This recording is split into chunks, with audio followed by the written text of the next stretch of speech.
स्वागत है आप सभी लोगों का हमारे YouTube channel star GS hub में। हम लोग अपने इस चैनल के माध्यम से इन्वायरमेंट विषय पे बातचीत कर रहे थे और इन्वायरमेंट में मैंने इकोसिस्टम से संबंधित 3 पार्ट आपको दे दिया है। पार्ट 1 का क्लास दे दिया है आपको, पार्ट 1 की क्लास दे दिया है, पार्ट 2 भी आपको वीडियो दे दिया हूँ और पार्ट 3 का भी क्लास मैंने आपको दे दिया है। ये छोटे से टॉपिक इसी 3 पार्ट में तो सारा मैंने क्लास आपको A to Z बता दिया हूँ। आज जो मैं उस इकोसिस्टम से रिलेटेड आपको कुछ बातें बताता हूँ जिसको पार्ट 4 मान लिया जाए। पार्ट 4 इसमें कुछ महत्वपूर्ण चीजें बची हुई है जो हम आज आपको बताते हैं इस क्लास के माध्यम से। और महत्वपूर्ण चीजें क्या है, पारिस्थितिकी तंत्र से जुड़े हुए कुछ महत्वपूर्ण शब्दावलियों के बारे में हम लोग पढ़ेंगे। कुछ शब्दावलियां हैं जिनको पढ़ा जाएगा। वो शब्दावली क्या क्या हो सकते हैं, जैसे हम लोग आज पढ़ेंगे। जैसे मान ले हम लोगों को 10% एनर्जी ना पढ़ना है, 10% ऊर्जा का नियम पढ़ना है, ऊर्जा नियम पढ़ना है, 10% ऊर्जा का नियम क्या होता है। फिर हम लोगों को इसी में पढ़ना खाद्य श्रृंखला क्या होता है। फिर इसी में पढ़ना हम लोगों को खाद्य जाल क्या होता है, खाद्य श्रृंखला क्या है। फिर देखेंगे हम लोग खाद्य जाल क्या होता है, खाद्य जाल क्या होता है। फिर इसी में पढ़ेंगे जैव आवर्धन क्या होता है। मैं यहाँ ऐसे डाट कर दे रहा हूँ, सब बता ही दे रहा हूँ आपको। यानी 10% ऊर्जा का नियम क्या होता है, खाद्य श्रृंखला क्या होता है, खाद्य जाल क्या होता है, बायो एक्यूमुलेशन क्या होता है, बायो मैग्निफिकेशन क्या होता है, इसके बारे में देखा जाएगा। जैव आवर्धन क्या होता है, जैव संचयन क्या होता है। फिर इसके बाद हम लोग देखेंगे इसी में कि निकेत क्या होता है, आवास क्या होता है, होम रेंज क्या होता है, परिसीमा क्या होता है। इन सारे मुद्दों पे आज हम लोग बातचीत करने वाले हैं जो इकोसिस्टम से रिलेटेड शब्दावलियां। तो हम लोग शुरू करते हैं बिना देर किए सारे शब्दावलियों के बारे में डिटेल से देखते हैं जानकारी। सबसे पहले हम लोग देखते हैं खाद्य श्रृंखला के बारे में। महत्वपूर्ण शब्दावली में सबसे पहला हम लोगों का क्या है, खाद्य श्रृंखला। मैंने लिखा है जीव, कोई भी जीव जब एक दूसरे के पोषक के लिए जुड़े होते हैं, कोई भी जीव, यानी कि हम किसी और पे आश्रित होंगे, वो किसी और पे आश्रित होगा, वो किसी और पे आश्रित होगा, हम जिस पे आश्रित हैं वो किसी और पे आश्रित होगा। ऐसे हर जीव एक दूसरे के जाल में फंसे हुए, एक दूसरे के जाल में कह सकते हैं चैन में फंसे हुए। तो जो श्रृंखला है कि कौन किससे फंसा हुआ है, उस श्रृंखला को कहा जाता है खाद्य श्रृंखला। और जो फंसी हुई पूरा रूप दिखाई देती है उसको कहा जाता है खाद्य जाल, उसको कहा जाता है खाद्य जाल। अभी आप समझ जाएंगे, यहाँ देखिएगा। जब कोई भी जीव एक दूसरे के पोषक के लिए जुड़े होते हैं, इसका क्या मतलब निकल रहा है। जैसे मान लीजिए यहाँ पे हमने घास को उगा दिया, हमने घास को उगाया है। इस घास को क्या हुआ, इस घास को खा गया बकरी ने, इस घास को बकरी ने खा गया। बकरी को कौन खा गया भाई, बकरी को खा गया शेर ने, बकरी को खा गया शेर ने। लेकिन घास को कोई भी खा सकता है। मान लीजिए घास को खा लिया टिड्डा ने, कौन खाया, टिड्डा ने खाया। टिड्डा को किसने खा लिया, मेढक ने, मेढक को कौन खा लिया, सांप ने। और सांप को कौन खा लिया, कहेंगे मोर ने।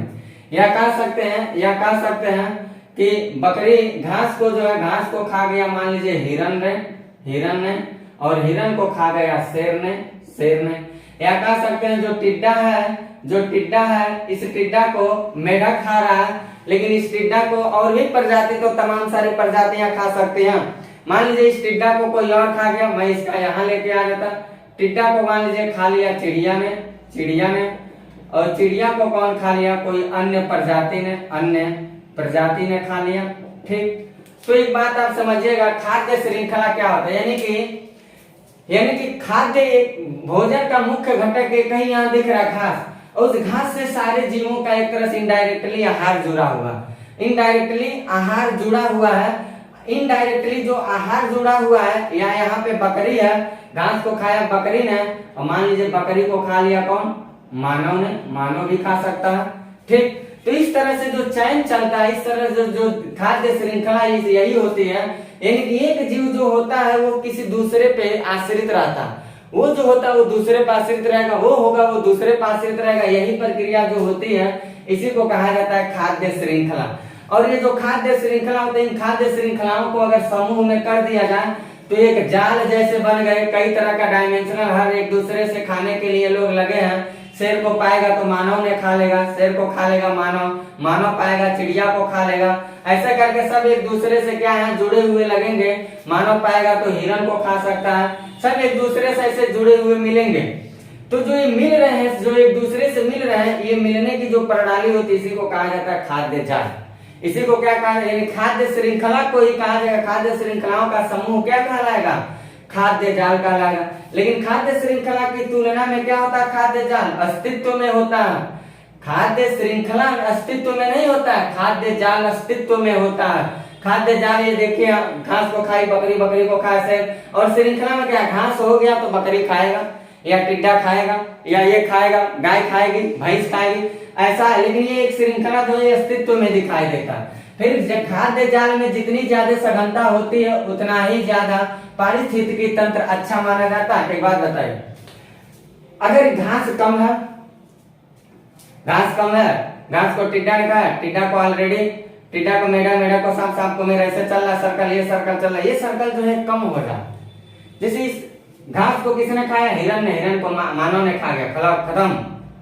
यानी खाद्य श्रृंखला बहुत ज्यादा, खाने का साधन बहुत ज्यादा उपलब्ध न हो तो पारिस्थितिकी तंत्र डैमेज हो जाएगा। और खाने के जितने साधन उपलब्ध होंगे उतना ही कहीं न कहीं से आधार बना के खा लिया जाएगा, खा लिया जाएगा तो पारिस्थितिकी तंत्र जो होगा वो मजबूत होगा। कैसे मजबूत होगा, क्योंकि कोई भी जानवर का अस्तित्व खतरे में नहीं पड़ेगा। और जब कोई जानवर का अस्तित्व खतरे में नहीं पड़ेगा तो डाइवर्सिटी अच्छा होगा, जब डाइवर्सिटी अच्छा होगा तो पारिस्थितिकी तंत्र क्यों नहीं अच्छा होगा। तो खाद्य श्रृंखला और खाद्य जाल को हमने समझ लिया। हम लोग देखते हैं 10% ऊर्जा का नियम क्या कहता है। 10% ऊर्जा का नियम ये कहता है कि कोई भी जीव है भाई, अगर कोई जीव को आप खाने जा रहे हैं या किसी भी चीज को आप खाने जा रहे हैं तो ये मान के चलिए उसके अंदर जितना ज्यादा एनर्जी होगा उसकी एनर्जी का मात्र 10% एनर्जी आपके अंदर आएगा। क्या कहता है 10% ऊर्जा का नियम। किसी भी चीज को आप खाने जा रहे हैं, किसी जीव को खाने जा रहे हैं, आप बकरी खाने जा रहे हैं, घास खाने जा रहे हैं, आप कोई भी चीज खाने जा रहे हैं, जिस चीज को आप खाने के लिए जा रहे हैं, जिस चीज को आप खाने के लिए जा रहे हैं उस चीज में जितना कैलोरी एनर्जी होगा उसका मात्र 10% ऊर्जा आपको मिलेगा। यही कहता है 10% ऊर्जा का नियम। यानी जब किसी खाद्य श्रृंखला में एक पोषक स्तर से दूसरे पोषक स्तर में जाया जाएगा या जाते हैं कर लीजिएगा, जब किसी खाद्य श्रृंखला में एक पोषक स्तर से दूसरे पोषक स्तर में जाते हैं तो केवल 10% स्थानांतरित होता है, केवल 10% का स्थानांतरित, यहाँ लिखा नहीं, यहाँ कर लीजिएगा, ऊर्जा कर लीजिएगा, केवल 10% ऊर्जा स्थानांतरित होता है। तो जो 10% केवल ऊर्जा स्थानांतरित हो रहा है उसी को कहा जाता है 10% एनर्जी लाभ। खाद्य श्रृंखला जितना छोटा होता है उतना ही अस्थायी और उतना ही मजबूत ऊर्जा प्रदान होता है, ज्यादा होता है। कैसे भी मैं यहाँ प्रूव कर रहा हूँ। और मांसाहारियों की तुलना में शाकाहारियों के पास ज्यादा ऊर्जा होता है। कैसे, सब बात मैं प्रूव करता हूँ। मान लीजिए यहाँ पे घास है, कहाँ है घास, यहाँ घास है। इस घास के पास ऊर्जा है कितना, 1000 कैलोरी, 1000 कैलोरी ऊर्जा इसके पास है। ठीक, इस घास को कौन खाने गया, टिड्डा खा लिया। घास को कौन खा लिया, टिड्डा खा लिया। तो इस 1000 का कितना ट्रांसफर होगा, मात्र 10% ना। तो टिड्डा को ऊर्जा कितना मिलेगा, टिड्डा को मिलेगा 100 कैलोरी मिलेगा।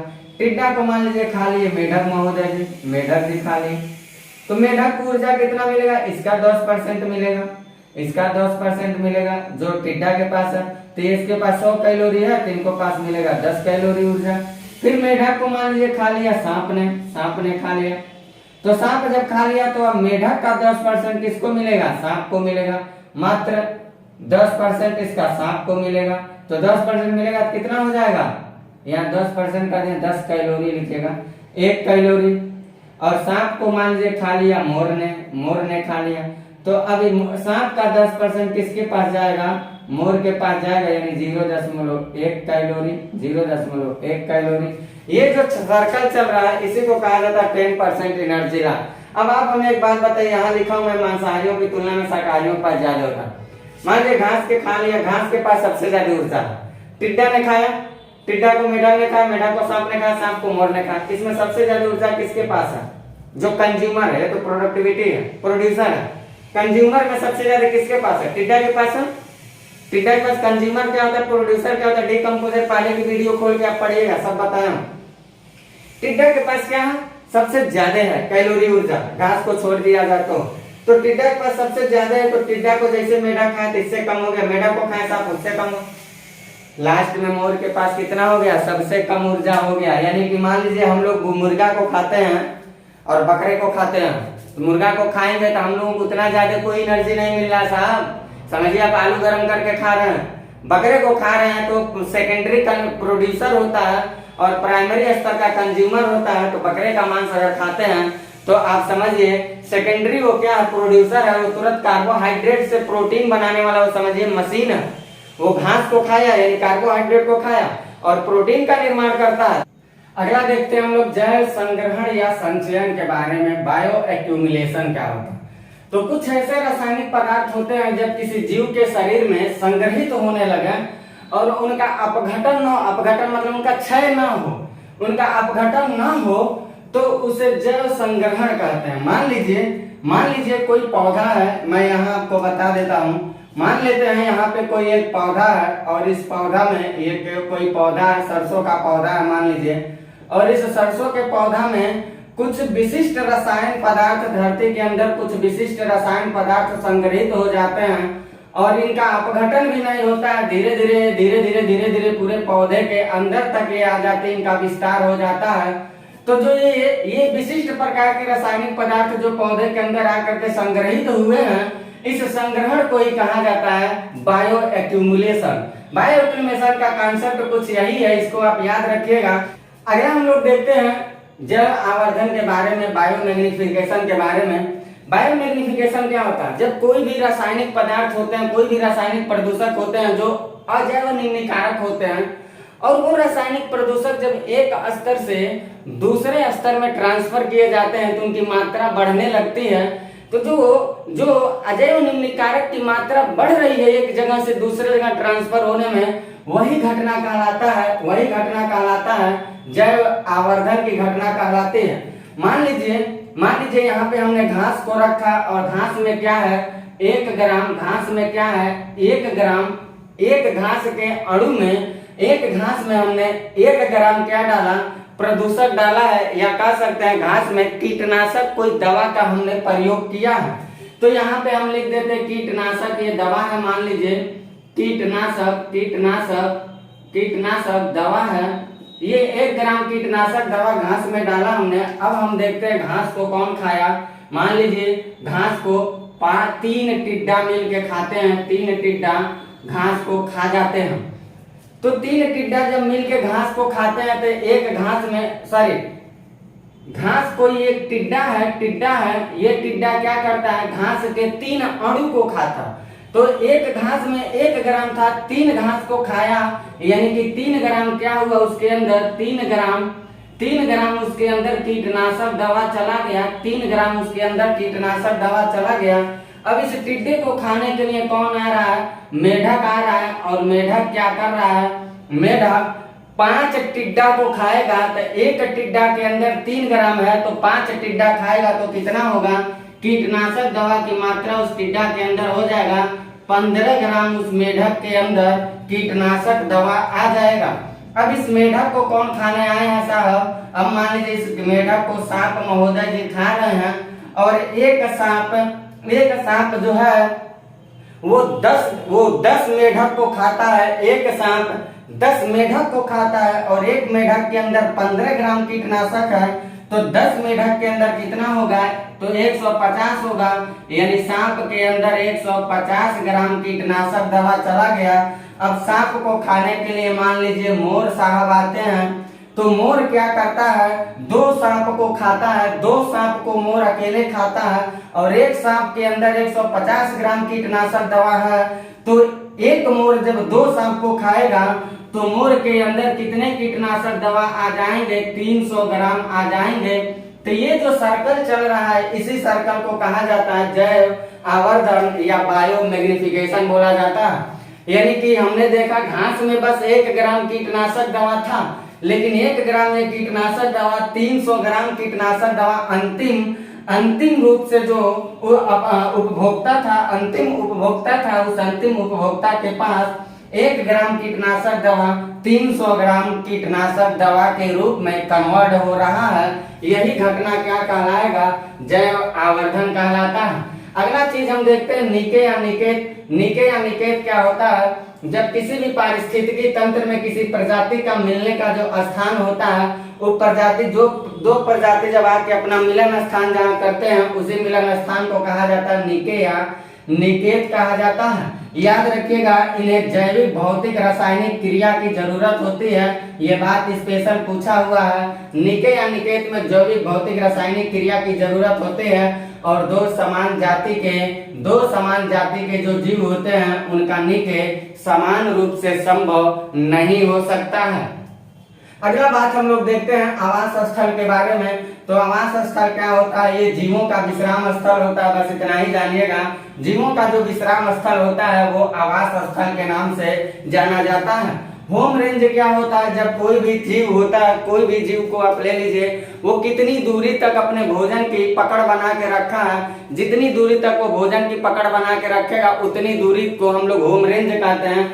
जैसे उदाहरण के तौर पे हम लोग ऐसे समझ सकते हैं कि आवास स्थल में मान लीजिए जीवों का विश्राम स्थल है। इस आवास स्थल का एक जानवर को सरल भाषा में लेते हैं कुत्ते को।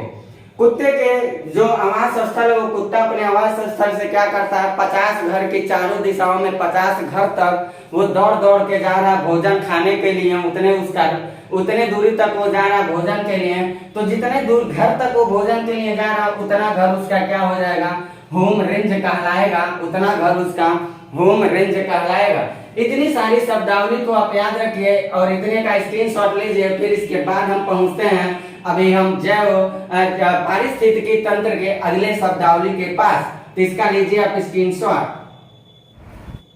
अगला देखते हैं हम लोग पारिस्थितिकी परिच्छाद के बारे में। ये क्या होता है? मानव या कोई भी जीव किसी पारिस्थितिकी तंत्र में वह कौन कौन से संसाधन का उपयोग करता है। जिस संसाधन का उपयोग करता वही इन्वायरमेंट के भाषा में कहा जाता है पारिस्थितिकी परिच्छाद। जैसे मान लीजिए मनुष्य ने कितना CO2 को निकाला, कितना जल का प्रयोग किया, कितने लकड़ी का प्रयोग किया, ये सारी घटना पारिस्थितिकी परिच्छाद कहलाते हैं। संक्रमणिका को देखते हैं। इकोटोन क्या होता है? जहाँ दो पारिस्थितिकी तंत्र मिलते हैं उसका उभयनिष्ठ भाग इकोटोन कहलाता है। दो पारिस्थितिकी तंत्र का मतलब ये हुआ, मान लीजिए ये जल है, मान लीजिए ये जल है और मान लीजिए ये स्थल है, ये स्थल है। जल और स्थल जहाँ मिल रहे हैं तो ये मध्य भाग जो है जहाँ मिल रहे हैं, इसी को क्या कहा जाता है, ये जो एरिया है इसी एरिया को कहा जाता है इकोटोन। इकोटोन इसी को बोला जाता है इकोटोन। यानी कि दो पारिस्थितिकी तंत्र जहाँ मिलते हैं उसका उभयनिष्ठ भाग क्या कहलाता है, इकोटोन। अगला है अनुक्रमण सक्सेशन क्या होता है? जब कोई भी जीव समुदाय के द्वारा किसी अन्य जीव समुदाय के द्वारा प्रतिस्थापन किया जाता है तो प्रतिस्थापन करने की जो प्रक्रिया होती है उसी को कहा जाता है सक्सेशन। अब इस सक्सेशन में क्या होता है, ये दो रूप से होता है। जैसे मान लीजिए सक्सेशन को समझना हो तो आप ऐसे समझिए राजस्थान जो क्षेत्र आज मरुस्थलीय है, लेकिन हजारों साल पहले का उसका इतिहास खोल के पढ़ेंगे तो वनस्पति रहित क्षेत्र कभी रहा करता था। यानी कि क्षेत्रों में क्या हो रहा है, परिवर्तन हो रहा है। परिवर्तन होने की जो प्रणाली है उसी को कहा जा रहा है अनुक्रमण। ये दो तरह से होता है, एक प्राथमिक अनुक्रमण और एक द्वितीयक अनुक्रमण। प्राथमिक क्या होता है? प्राथमिक अनुक्रमण उस अनुक्रमण को हम लोग कहते हैं जहाँ मान लीजिए कोई भी जीव समुदाय नहीं था पहले, लेकिन आज आकर के वहां कोई जीव समुदाय बस गया है तो उसको कहा जाता है प्राथमिक अनुक्रमण। और द्वितीयक सक्सेशन सेकेंडरी सक्सेशन क्या होता है? मान लीजिए आज कोई अन्य प्रजाति के लोग रह रहे हैं, 200-400 साल के बाद वहां कोई अन्य प्रजाति के लोग आके लगे रहने के लिए। इस तरह की जो घटना होगी उसको कहा जाता है सेकेंडरी सक्सेशन कहा जाता है। जो प्राथमिक सक्सेशन होता है सेकेंडरी से क्या होता है, तेज होता है, मतलब द्वितीयक तेजी से विकास करता है प्राथमिक से। और किसी भी क्षेत्र के लिए अनुक्रमण प्रक्रिया पूरा करने के लिए 6 चीज की जरूरत होती है साहब। पहले तो क्षेत्र वनस्पति रहित होगा, वहां कोई नहीं है। फिर वहां धीरे धीरे लोग जाएंगे, प्रवसन होगा, फिर स्थापन होगा, बसेंगे, फिर उसके बाद स्पर्धा होगा, उन लोगों में कंपटीशन होगा, फिर उसके बाद प्रतिक्रिया करेंगे, रिएक्शन करेंगे एक दूसरे से, और तब रिएक्शन करने के बाद वो क्या होंगे, स्टेबलाइजेशन हो जाएंगे। यानी कि वहां स्टेबलाइजेशन यानी कि स्थिरीकरण हो जाएंगे। ये कुछ घटना हमने इन्वायरमेंट से जुड़ा हुआ आपको शब्दावली से वीडियो बनाया है। इस वीडियो को देखने से, ये पार्ट 4 के वीडियो को देखने से पहले आप इकोसिस्टम से रिलेटेड मेरा पहला, दूसरा और तीसरे वीडियो को जरूर देखिएगा, जहां पूरी मैंने कॉन्सेप्ट को बताया। ये सिर्फ शब्दावली से रिलेटेड मैंने वीडियो को अपलोड किया है, क्योंकि वो वीडियो थोड़ा लंबा होता जा रहा था, समय ज्यादा होता जा रहा था, इसलिए मैंने इसको कट करके सोचा कि आगे इसको पढ़ा दूंगा। इतनी बातों को आप याद रखिएगा। वैसे अगर आप सिविल वगैरह की तैयारी कर रहे हैं तो ये शब्दों की जरूरत पड़ेगी। वनडे वाले भाई जो होंगे लोग, वो लोग क्या करेंगे, मेरी पहले दूसरी तीसरी वीडियो को जरूर देखेंगे। अब मैं मिलता हूँ इन्वायरमेंट के अगले टॉपिक के साथ। आज मेरा इको सिस्टम जो था वो मैंने पूरा कंप्लीट कर दिया। अगले टॉपिक के साथ मैं मिलता हूँ, और आप लोग थोड़ा मेरे चैनल को सब्सक्राइब करते चलिए, इसको ज्यादा से ज्यादा लाइक करिए, शेयर करिए, ताकि मेरी हौसलाएं बढ़ती चलें। मेरी हौसलाएं जब बढ़ेगी तो और अच्छे से और बेहतरीन तरीके से मैं आप लोगों के बीच उपस्थित हो जाऊंगा। तो मैं लेता हूं आप लोगों से इजाजत, मिलते हैं अगले वीडियो में। तब तक के लिए मैं लेता हूं आपसे इजाजत। Bye, best of luck.